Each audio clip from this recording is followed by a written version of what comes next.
Kita harus menghindari proteksionisme yang berkedok isu lingkungan. Parameter pro lingkungan harus jelas serta dijalankan secara jujur dan transparan.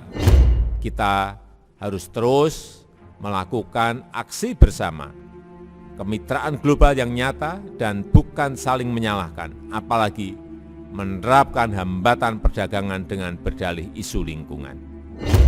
Bodoh sekali kita kalau nggak melakukan ini. Malah beli barang-barang impor, mau kita terus-teruskan? Enggak bisa. Kalau kita beli barang impor, bayangkan Bapak Ibu semuanya, kita memberi pekerjaan kepada negara lain. Duit kita berarti capital outflow, keluar. Pekerjaan ada di sana, bukan di sini. Coba kita belokkan semuanya ke sini. Jangan berpikir negara kita akan menjadi negara maju kalau kita takut menghilirkan bahan-bahan mentah yang ada di negara kita.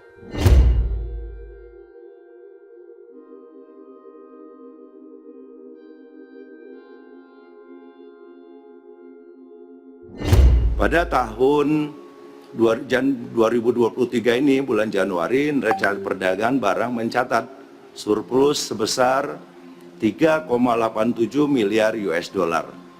Neraca perdagangan Indonesia sampai dengan Januari 2023 ini membukukan surplus selama 33 bulan berturut-turut sejak Mei 2020. Ya, nikel memang menjadi sebuah contoh. Dari yang dulu waktu kita ekspor mentahan 1,1 billion US dollar, saat masih mengekspor mentah, di 2022 perkiraan saya sudah di angka kira-kira 30 sampai 33 billion US dollar.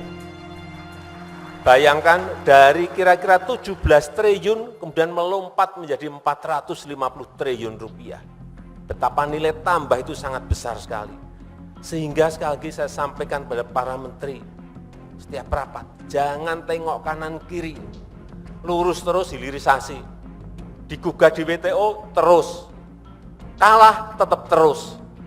Karena inilah yang akan melompatkan negara berkembang menjadi negara maju bagi negara kita. Gebrakan Jokowi untuk membawa Indonesia menjadi negara berdaulat ternyata sedang menuju ke arah yang sangat cerah. Sebelum itu, Indonesia sering diremehkan negara-negara besar. Justru inilah yang membuat bangsa Indonesia semakin bersemangat untuk menunjukkan kepada dunia bahwa Indonesia adalah negara yang berdaulat.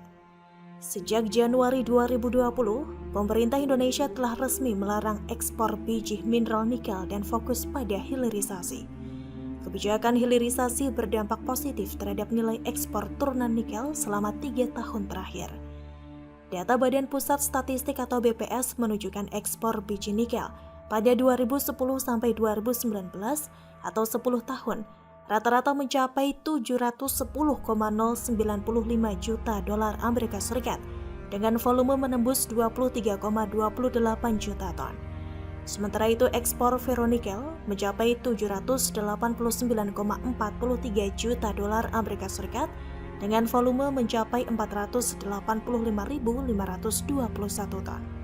Ekspor nikel dan barang daripadanya mencapai 928,57 juta dolar Amerika Serikat dengan volume 97.000 ton. Hanya dengan kurun waktu 3 tahun, dari tahun 2020 sampai 2022, rata-rata nilai ekspor ferronikel mampu dilipat gandakan menjadi 8,48 miliar dolar Amerika Serikat. Sementara nilai nikel dan barang daripadanya melonjak 2,69 miliar dolar Amerika Serikat. Hal ini juga menyumbang keberhasilan surplus selama 33 bulan berturut-turut. Keberhasilan ini tentu menjadi tamparan keras untuk Uni Eropa yang telah menggugat Indonesia di Organisasi Perdagangan Dunia atau WTO. Balasan Indonesia benar-benar telat. Berawal dari diskriminasi produk kelapa sawit yang dianggap tidak ramah lingkungan, Uni Eropa akhirnya justru harus menelan pil pahit penyesalan. Dengan adanya kebijakan Renewable Energy Directive II atau RED II dan Delegate Regulation, Uni Eropa mengkategorikan minyak kelapa sawit ke dalam kategori komoditas yang memiliki Indirect Land Use Change atau ILUC berisiko tinggi, bukan termasuk energi yang terbarukan alias mencemari lingkungan. Sebab kebijakan RED II tersebut mewajibkan anggota Uni Eropa menggunakan bahan bakar dari sumber energi yang terbarukan atau renewable energy source mulai tahun 2020 hingga tahun 2030. Dari situlah kendaraan listrik mulai diproduksi besar-besaran, yang artinya baterai akan jadi barang yang laris manis di pasaran. Dengan bahan mentahnya adalah nikel, dan Indonesia memiliki sekitar 3,57 miliar ton dan sebagian besar berkadar rendah atau limonit nikel yang sangat cocok untuk bahan baku baterai kendaraan listrik. Cadangan yang melimpah ini akan menjadikan Indonesia sebagai raja baterai listrik dunia. Di masa depan Indonesia akan menjadi raja sumber energi terbarukan.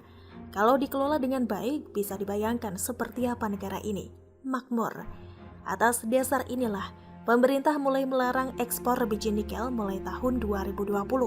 Larangan ekspor mineral mentah sejalan dengan upaya hilirisasi agar industri peleburan dan pemurnian atau smelter di dalam negeri bisa berjalan, sehingga mineral mentah yang diolah dalam negeri menjadi barang yang siap ekspor untuk memperbaiki defisit neraca berjalan dan menambah lapangan pekerjaan. Akibat dari larangan ekspor ini, Indonesia malah jadi tergugat karena digugat Uni Eropa. Ironis, menolak produk sawit Indonesia tapi mau nikel dari Indonesia. Uni Eropa bahkan melanjutkan sengketa atas kebijakan larangan ekspor biji nikel dengan mendesak WTO untuk membentuk panel membahas sengketa tersebut. Hal ini pun sudah diantisipasi oleh Indonesia dengan kesiapan menghadapi gugatan tersebut. Alasan gugatan adalah kebijakan tersebut menyulitkan Uni Eropa untuk bisa berkompetisi dalam industri baja di dunia. Nikel yang dimaksud adalah bahan baku stainless steel. Selain jungkir balik akibat larangan itu, Indonesia sendiri sudah menjadi negara penghasil stainless steel terbesar kedua setelah Tiongkok. Dulu importir, sekarang berbalik arah. Pemerintah juga tidak takut menghadapi gugatan tersebut, sebab selama ini Indonesia tidak mendapatkan banyak manfaat setelah puluhan tahun hanya mengekspor biji mineral mentah. Ini yang sedang diperjuangkan Jokowi. Larang ekspor bahan mentah, artinya investor harus tanamkan modal di Indonesia untuk mengolah dan mengekspor barang turunannya. Tapi melimpahnya nikel dan mineral lain ibarat dua sisi koin, ada baik dan buruknya. Buruknya adalah akan ada banyak gangguan dari pihak luar. Cobalah lihat negara yang memiliki sumber daya alam melimpah rentan diadu domba. Setelah porak-poranda, lebih mudah dikuasai sumber daya alamnya. Maka dari itu, kita dukung pemerintah soal ini sekaligus waspada.